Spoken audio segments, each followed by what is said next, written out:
Hello everyone, welcome to our Let's Play series of Icewind Dale. This is Colonel RPG as usual, and I'm very happy that you're chose to join me today as we basically get nothing out of, well, not nothing, but get that. We have a mace out of the battle, the episode-long battle basically, that was last episode because we couldn't find her. But we finally did, and we have bad news for the tavern towns. And also we're very injured, which is normal. This is a Morning Star +1. Not the first one that we find. Probably not in the whole game. But it is the only one that we have right now. Yeah, things are not looking too good in regards to our health. And of course we're gonna need to make the whole travel down to this. What the hell? You got left behind? Down to the I was gonna say the south, but inside that thing.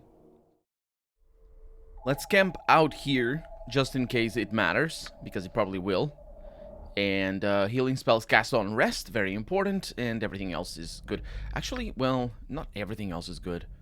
I do need to cast your mage armor, just in case we're about to fight that thing, because we probably are. Well, I'll say probably. I don't know, actually. I don't know. Either way, we have to go there. And I'm going to show you something really annoying that's just the nature of this engine. Not in the original game, but in this game, because the map screen is just a zoom out, which is a smart enough way to do it. But I'll transfer to that area and immediately open the map. And look at what's going to happen. I just pressed M once, and it opens the map, and it closes it immediately. I don't like that. Don't like that at all. Especially because you can do it like this. You can, well... No, I don't know. I don't like it because, you know, oftentimes when you get into an area that you already know, looking at the map is the first thing you want to do, and it just closes it for no reason. I mean, I'm sure there's a technical reason. So... Wow, that's a wild bug. So what happened is our characters did the transition while the map was open, as because I didn't click anything, and then it transferred us over here with the map open immediately. That was pretty cool. Unfortunately, centered on the wrong thing, and it closed the map on the wrong thing. Oh, the quirks of an engine. Anyway, let's see what we have to do here, because this guy wanted us to kill that priestess, and we did. Is that a good idea? That is not a good idea. Step out of the way. Step out of the way. Step out of the way, fool. Step out of the way. My god. Hey. You have returned. You have performed the task that I set before you? Yes, the priestess is dead. Yes. I no longer sense her presence. You have done well, and I thank you. As a reward, you may take what you find in my sarcophagus. Didn't I take that already? You said you would tell me who is responsible for the evil that plagues Kuldahar. Yes, so I did. The truth of the matter is that I do not know who is responsible. I can only assure you that it is not I, nor is it anyone in this vale. Were it to be otherwise, I would sense it. Yeah, that's not the answer I was promised, Spirit. Promised? I made you no promise, adventurer. As for your answer, knowing where your enemy is not is as vital as knowing where he is. Think upon that. Very well, Spirit. Very well. And Gilladel has leveled up. That's fantastic. Okay, so I think we're rolling with... Let me see. We're still rolling without... maximum HP on level up. So what we want to do is we want to get about... till 11. That's good. That's a lot. So we got our saving throws, all of them reduced. That is fantastic. That is just really, really good. I mean, obviously... We're not going to be immune to things by the end of the game, but it is nice. So additional hit points, taco, spells, saving throw. No, everything is normal. Okay, well, that wasn't as good as I made it out to be, but it is pretty good though. We got a taco of 7, so you know, basically you can calculate it as roughly 65% chance to hit on most enemies. Well, I say most enemies. it's not really most enemies. The crappier enemies are that basically have a guaranteed chance to hit.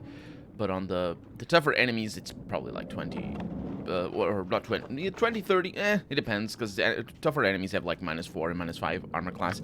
So we do have some interesting things in here, and also inventory full up, but that's not a problem. We have a short sword +1, I believe. It is a flaming short sword +1, with a 1d3, oh, actually, 50% chance of dealing 1d3 damage, which is pretty good for an offhand. So, yeah, that's it's proper. And then we have a two-handed sword? No, it looks like a bastard sword. What is it? It is a two-handed sword that isn't identified. Kreselak, the barbarian king, once wielded a sword to aid him in his conquest of the northern lands. It is not known, however, how he originally acquired the weapon. Most scholars believe Kreselak simply found the weapon in one of his many conquests. However, rumors do persist that the sword was the creation of some powerful wizard and was commissioned by Kreselak himself. Rumors persist. How do they do that? With on account of him being dead. But we have our first... No, that's the wrong one.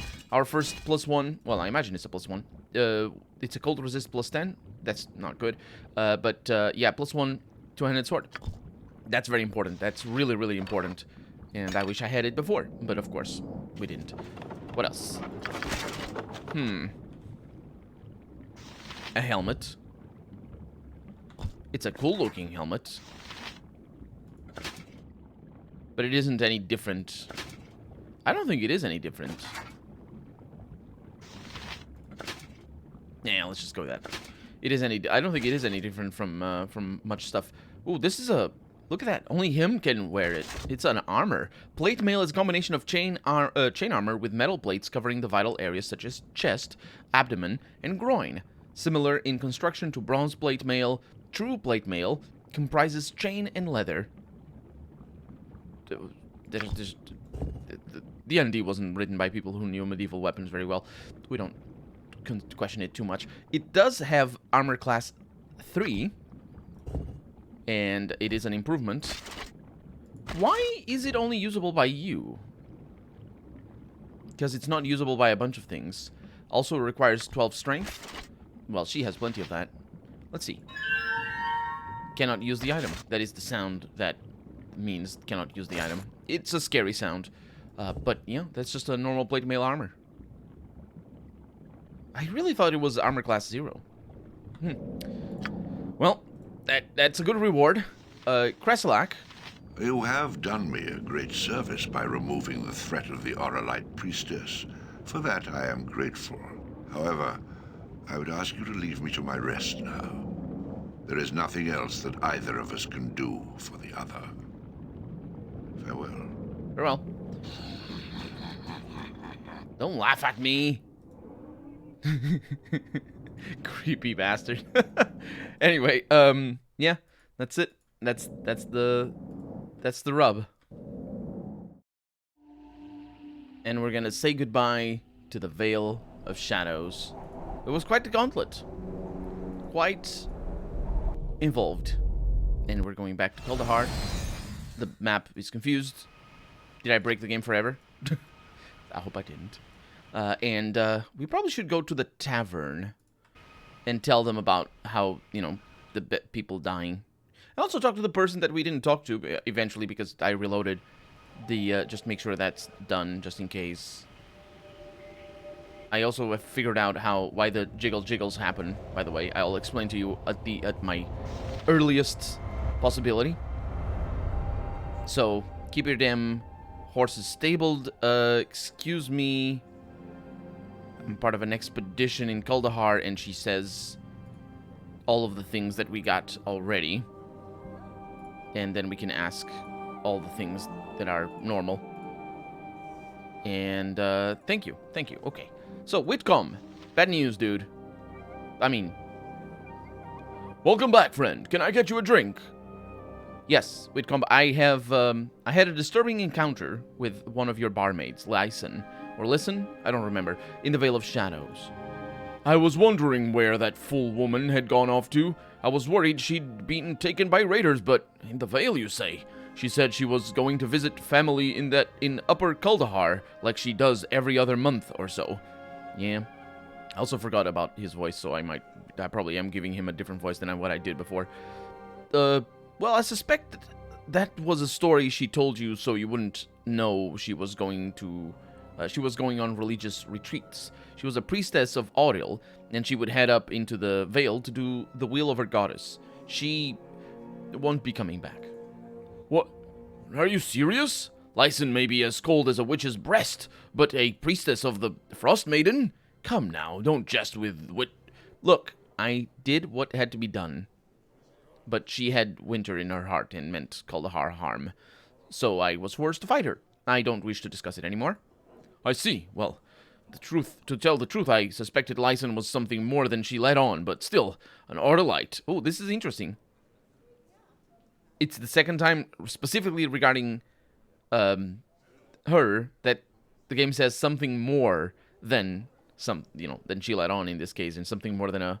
I made a joke before about her being more than a barmaid, but anyway, still an Ardelite priestess. My, well, I'll see that her belongings are thrown out and burned without Wait, her belongings? Do you mind if I keep them? There might be some clues in them, especially if they're valuable. Oh, well, all right. I've got them here. And we told Whitcomb we had dispatched of Lyson. That is correct. It is weird, but it is. And told him she was an Arlite priestess. He was about to throw out her belongings out. Yeah, make haste. No, thank you, Whitcomb. Let's not hurry him up. We got Cure Serious and Critical Wounds Protection Scroll, a threadbare robe. And that feels like it's gonna... Oh, we've dropped things, didn't we? Yeah, don't worry about it. Because we also got a key. I have a lot of keys. A Sanctum key. Wait a minute, what the hell is a Sanctum key? This is an ornate key with a red gemstone in the handle. Closer inspection reveals a small skull has been carved. What in the world? Threadbare robe. Let's see what this is. Cannot identify that. I mean, Cantor can. This seemingly threadbare robe had become, quote, dormant, unquote, upon Lyson's command so as not to expose herself as a priestess of Auril, and potentially other exposures, because it's a robe after all. When as much as a single snowflake falls upon the robe, it transforms into a scintillating cloak of white that allows the wielder to float above snowdrifts and walk through even raging rivers with ease. Most merchants will not wish to purchase this item, or will do so at very low price, as they see it as a sacred item of Auril the Frost Maiden and likely to attract her followers and her displeasure. Oh, this is interesting. Maybe I can track her displeasure and followers. Created during the ceremonies of the coming storm, the onset winter to Auril, these robes are specially created to resist flames and allow the wearer to resist any attempt to stop or hold them. So, yeah, save versus paralysis +1. It's not a particularly good one. It does have armor class +1 and a free action, which is a spell, once per day.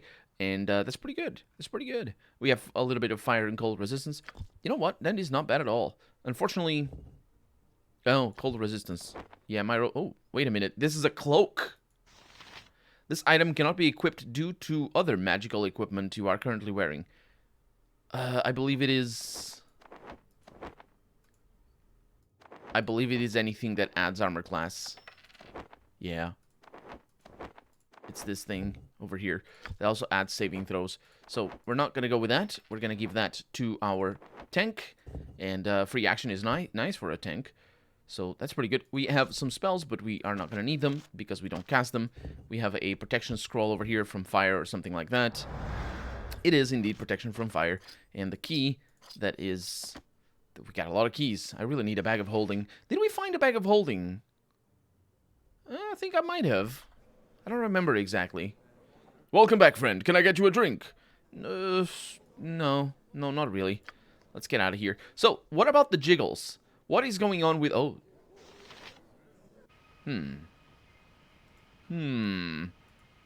Yeah, they all got themselves together and... Yeah. What is going on with, you know, the game having trouble, you know, getting out of town and all that sort of stuff? Well, the reason why the characters jiggle a bunch is because they're reassessing their pathfinding. But the reason why they don't travel is because what happens is when the first character arrives over there, the game gives you a... well, like here it doesn't, but it gives you a... You see the jiggles there? It gives you a you need to gather your party before venturing forth. And the checks are only made once per character, as far as I can tell.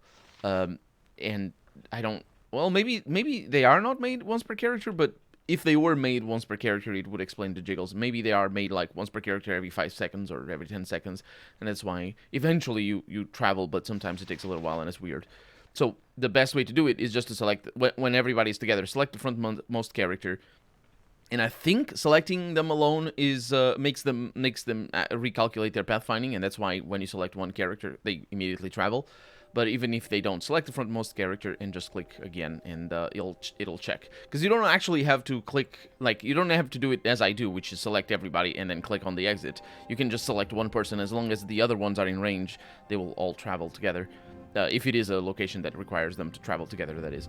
So I'd like to purchase some weapons. In fact, that is a lie, because I would like to sell you a lot of stuff. Longsword +1, composite, and all the things over here that we have no need for.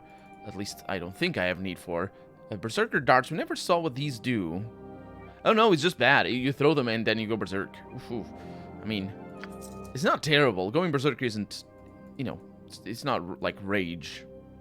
As in, it doesn't make you attack your companions or something like that. It's just, you become uncontrollable, but you'll still only attack enemies. So, yeah, it's just one of those things. And, do I want to look at the gems? We do have yeah. Ooh, I can't sell anything. Yeah, we have Midek's family heirloom. That is actually, I'm mispronouncing that. I think it's heirloom. You don't say the H in that. Or is it herbs? Is it her? Is it? Or maybe it's both. I don't know. The point is, we need to finish that quest. We have plate up mail armor over here.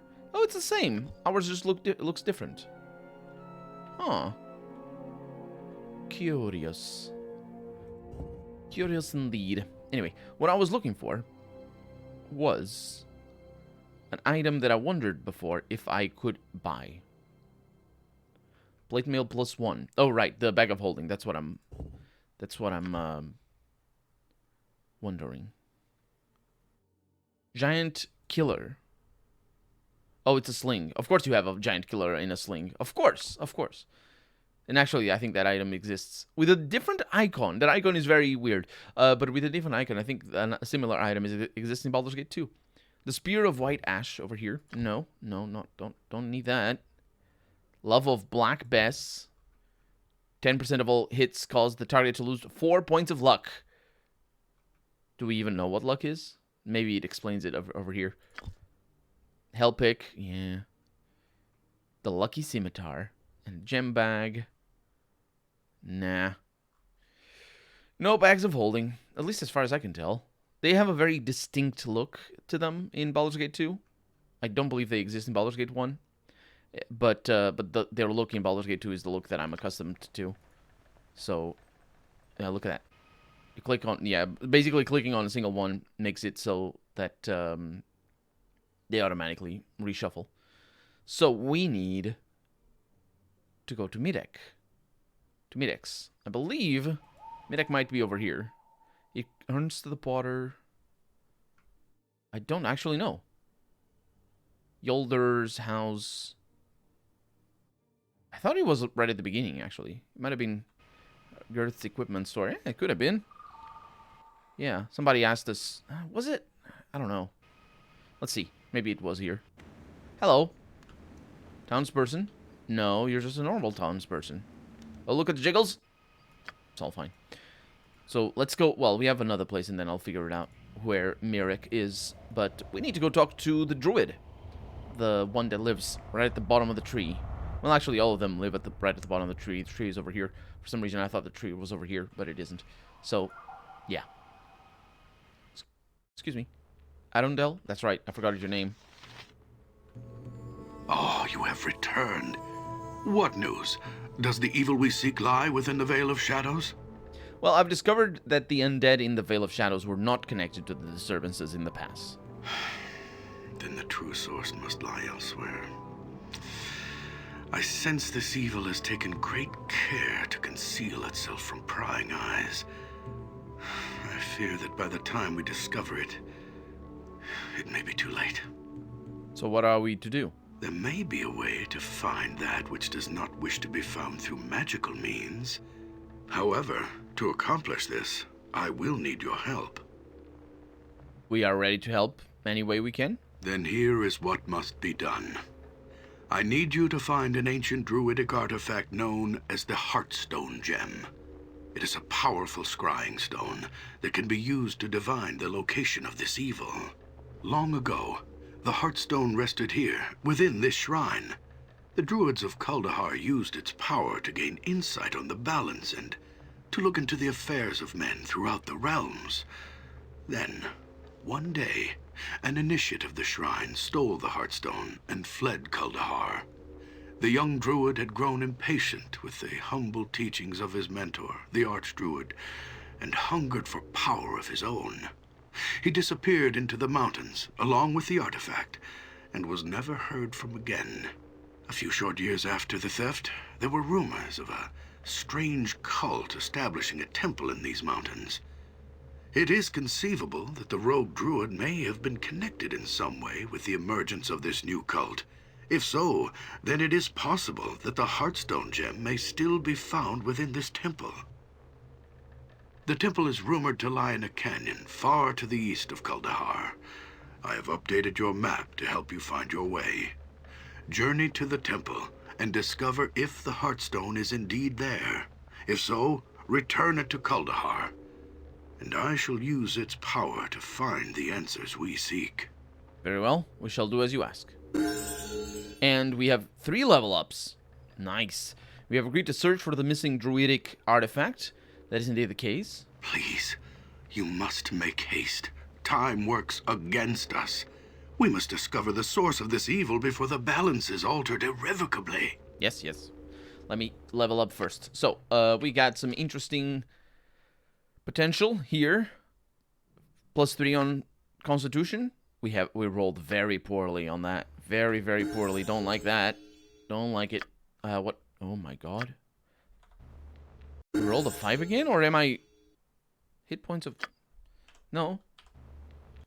No, no, no. Reload, reload. I'm pressing R. Oh. Sorry.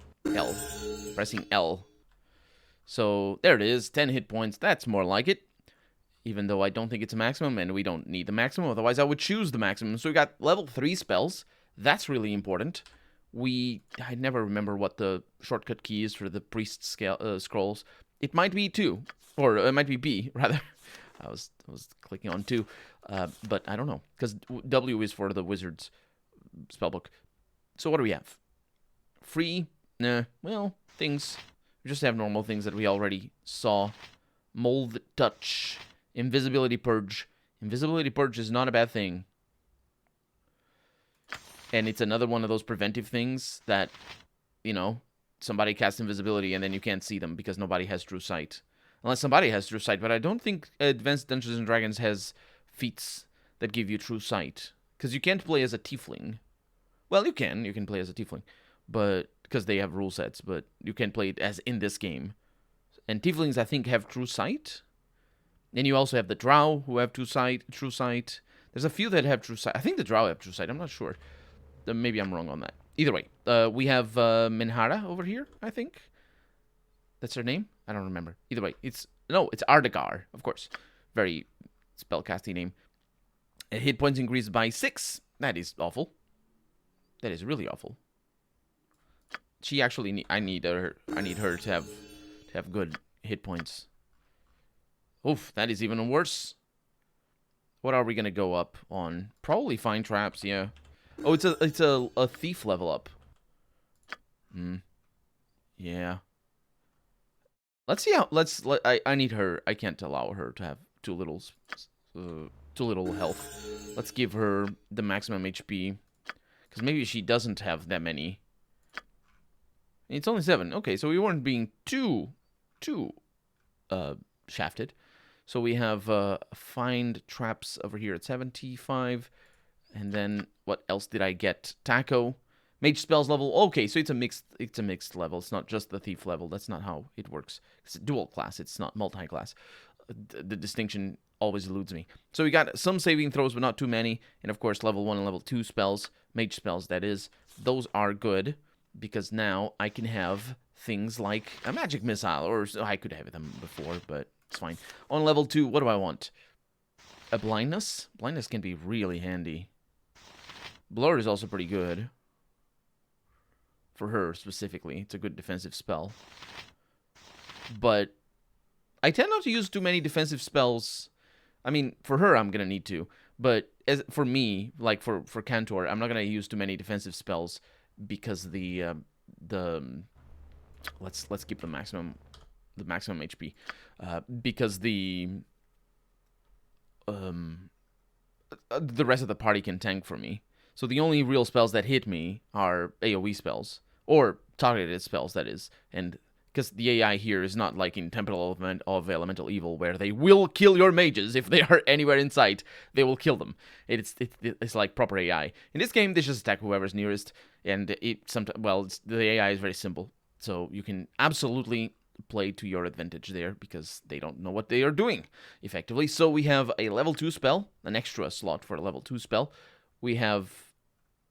Oh, it's not an extra slot. It's another level 2 spell. So what do I want here? Infravision. Nope, don't need that. Expeditious Retreat. It's only on the caster, so it isn't particularly good. Color Spray can be pretty decent at higher levels, I think. Maybe. Chill Touch. An undead creature suffers no damage or to hit penalty from Chill Touch, but will be affected by panic for 2 turns unless it saves versus spell. Nah, I don't need that. Charm Person. Charm Person is pretty interesting, but I think if I remember correctly, it's just got a save versus spell. Saving throw negates, yeah. It's 1 person, cast time, visual range of the caster, but save versus spell to avoid effect. I mean, it's nice. But maybe I want armor or something. Or shield. What I really need is shield. There it is. What I really need is shield. So when the spell is cast, an invisible barrier sets the armor class to 4 against melee and 2 against missiles, and makes the wizard immune to any magical missiles cast at him. And this one is just armor class 6. So you'd think that the shield the shield is better just flat out, but it isn't because of the duration. And duration is just per level, so it does scale very, very nicely. But yeah, the thing is, do I not have blind? I don't have blind. Maybe I have it already. I don't know. I can't cast blind? What I was going to say is blind is very useful, but shield is always very useful, so I'll learn that. And, level 1 and level 2. We do have blindness. Okay, there it is. Blindness is probably where I'm going to go with. Cat's Grace is for only for 1 creature. It's, yeah, I don't need that. Detect Invisibility. Oh, this is a nice one. This is a nice one. Because you can just cast it whenever. Yeah, basically that's the power of a sorcerer. It's just, you know what spells are powerful.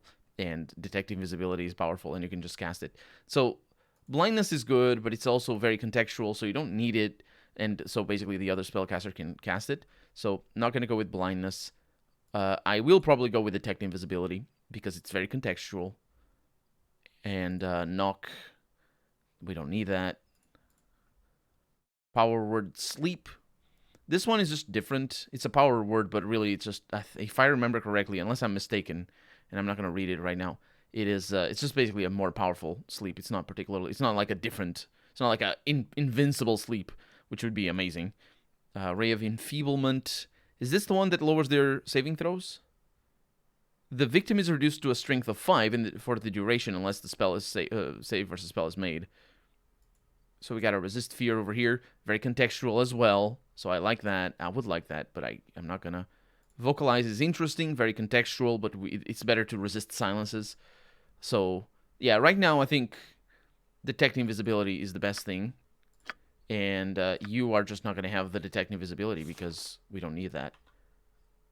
No, sorry. Clicked on 2. No, you have Blind. Yeah. Do you have Detect Invisibility? Who has Detect Invisibility? Or did you learn it, Detect Invisibility? What am I... Oh.